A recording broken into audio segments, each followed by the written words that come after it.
The bill underscores the importance of staying at the bargaining table, fostering an environment where disputes can be resolved through dialogue and mutual respect, rather than through adversarial and potentially harmful practices. The prohibition against the use of replacement workers is a significant step towards leveling the playing field during labor disputes. Moreover, the bill introduces a more structured and predictable framework for maintaining activities during strikes or lockouts. It mandates that employers and unions must collaborate to determine essential work that must continue with clear deadlines for reaching an agreement. This approach not only minimizes disruptions, but also emphasizes the collective responsibilities of both parties to safeguard the public interest. Economically, Bill C-58 is poised to instill greater stability and certainty across industries. By discouraging protracted disputes and fostering healthier labor relations, it creates a more attractive environment for business and investment. The certainty and predictiveness this legislation brings to labor relations are invaluable for our national economy, ensuring that Canada remains competitive on the global stage. In conclusion, Bill C-58 represents a bold step forward in our journey towards a more equitable, safe, and prosperous labor market. It reinforces the right to strike as a fundamental aspect of a healthy workforce, addresses the inefficiencies in the current system, and sets a new standard for labor relations in Canada.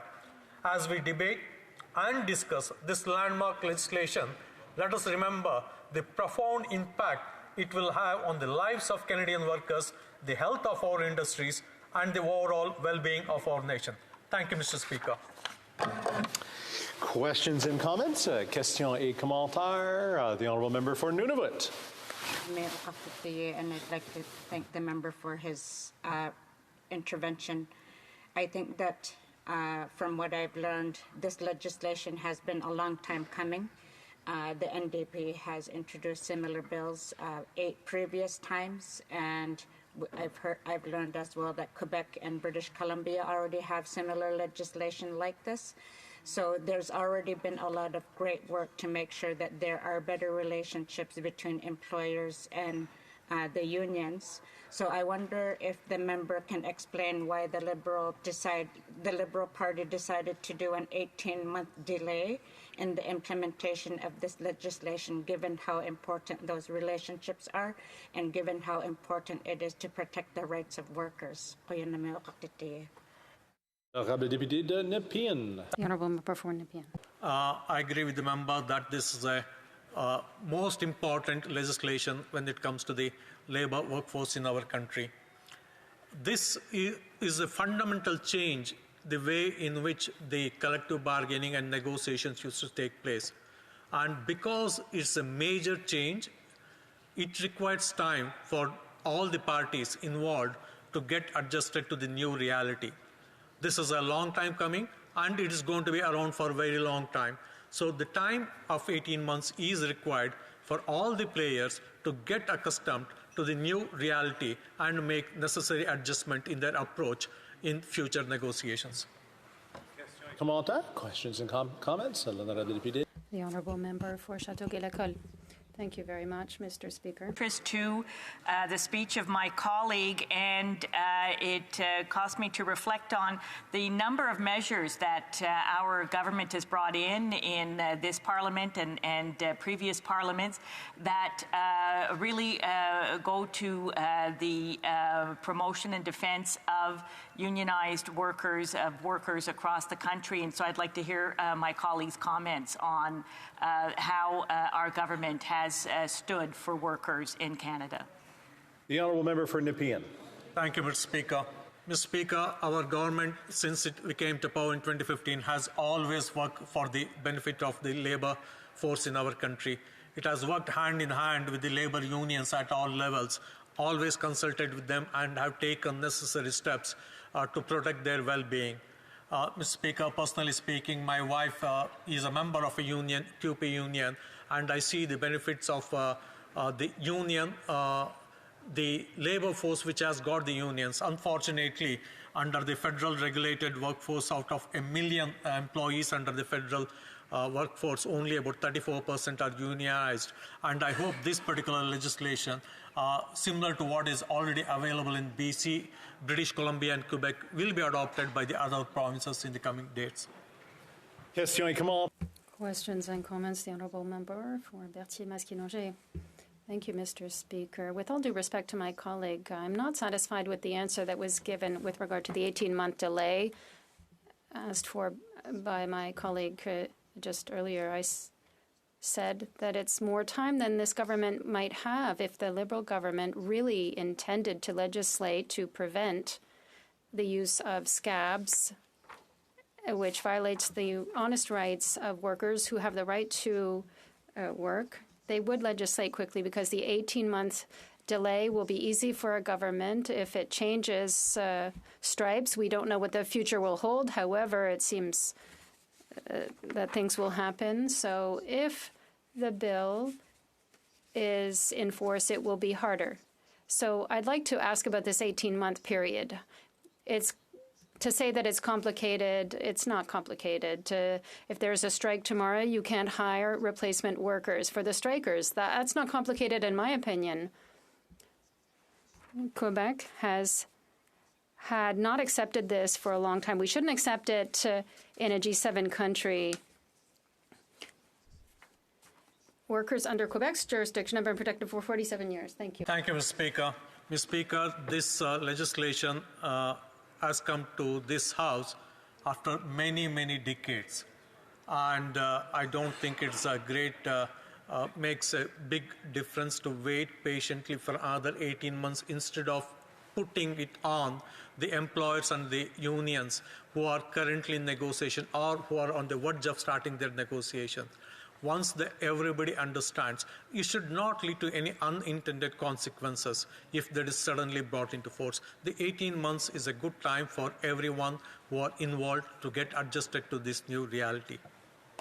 Continuing debate, reprise du débat, the Honourable Member for Red Deer Mountain View. Well, thank you very much, Mr. Speaker, and I'm honoured to rise today to speak to C58 regarding labour issues in Canada. In both my former professional role as a teacher and my volunteer role as a hospital board member, I've dealt with labour strife over those years. The issue of replacement workers was always uppermost in the minds of both my colleagues in teaching and our community health care workers. One of my fellow hospital board members was Tony Silbernagel, who sadly passed away just a few months ago. But as an astute businessman and community volunteer, Tony taught me so much about compassion within our community. Sadly, though, there's been a number of dear friends over the past couple of months that have also passed away. Erhard Pogemiller was a former mayor of Carruber, Saskatchewan, and once he moved to Alberta, was a councillor in Didsbury up until the last election. His sudden passing was a shock to us all, but I know how committed he too was to healthcare in Saskatchewan. Two other dear friends that served as Red Deer City Councillors passed away during the Christmas holidays.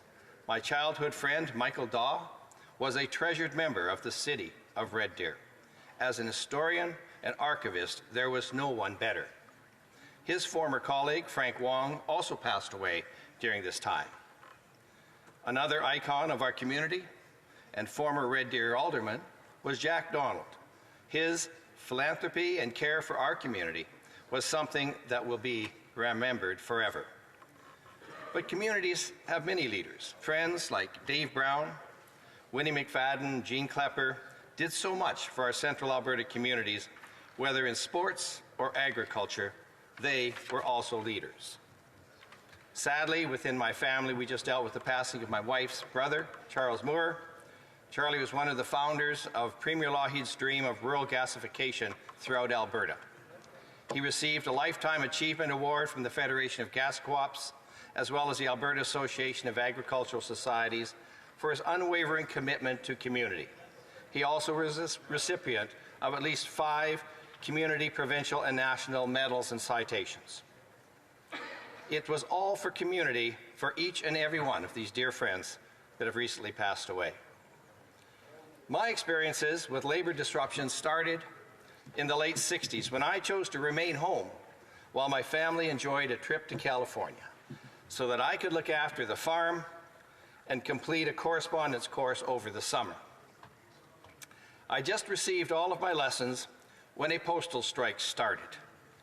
It was more than 3 weeks later that I was finally able to send any lessons up to Edmonton to get marked. I only received the input from the instructors a couple of days before I had to write the final exams. Postal strikes take their toll. Coming from an agricultural community and having seen the effects of workplace actions either at the ports or with the railroad, I'm well aware of the costs that exist when Canada's supply chain is disrupted. This legislation looks at some of these issues, but there must be true certainty, especially now as we look for solutions to get our country's economy back on track. It is with those thoughts in mind that I'd like to address some of the key points of this legislation. With all of it, though, there's an underpinning of the responsibility of a federal government to ensure that everything in this country runs smoothly. The buck stops at the cabinet table. We may look at a labor minister as being the one with the responsibility to make these tough decisions. But if they don't have the strong input from ministers of other critical infrastructure, such as agriculture, natural resources, and other regional ministers, then government never gets the true picture of the pain that these labor disruptions actually have on the country, which is also why it's important for us here as legislators to be able to deal with these issues. I wonder if it should be a common goal for all of us to ensure the Cabinet could quickly deal with these issues, especially when back-to-work legislation can be interrupted by something as simple as the House not sitting. So I've been on both sides of the table when it comes to negotiations. It's never easy, but having done so, I'm well aware of the strategies that are involved with labor issues. But the reality is, either as a teacher and a member of the Alberta Teachers Association at the time, or as a hospital board representative, the real decision makers are beyond our reach. Negotiators do what they feel is in the best interest of negotiations, not necessarily the best interest of members. This is a harsh reality, but it is in fact true. But that doesn't mean that workers and companies and businesses cannot find common ground. If one looks at the results of many negotiations, once the threat of back-to-work legislation becomes evident, it's amazing how quickly two sides can get together. And unions would argue, and perhaps they are right, that is for us to see, that this type of legislation helps on the other side as well. And when they do, of course, there is a sense of pride and accomplishment if it's managed to be done without government intervention. And that's the way that it should be. And as government, we should find ways to ensure that that is the rule and not the exception.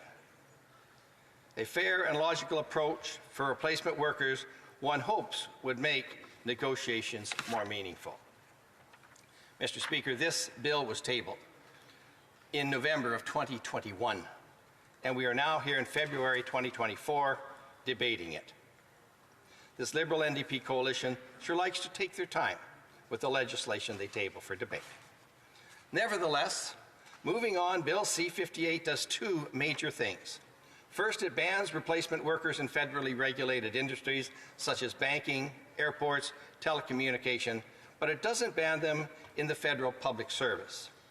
Second, Bill C-58 would amend the maintenance of the activities process to encourage not only quicker agreements between employers and trade unions on what activities should be maintained in the case of a strike or lockout, but also faster decision-making by the Canada Industrial Relations Board in this connection.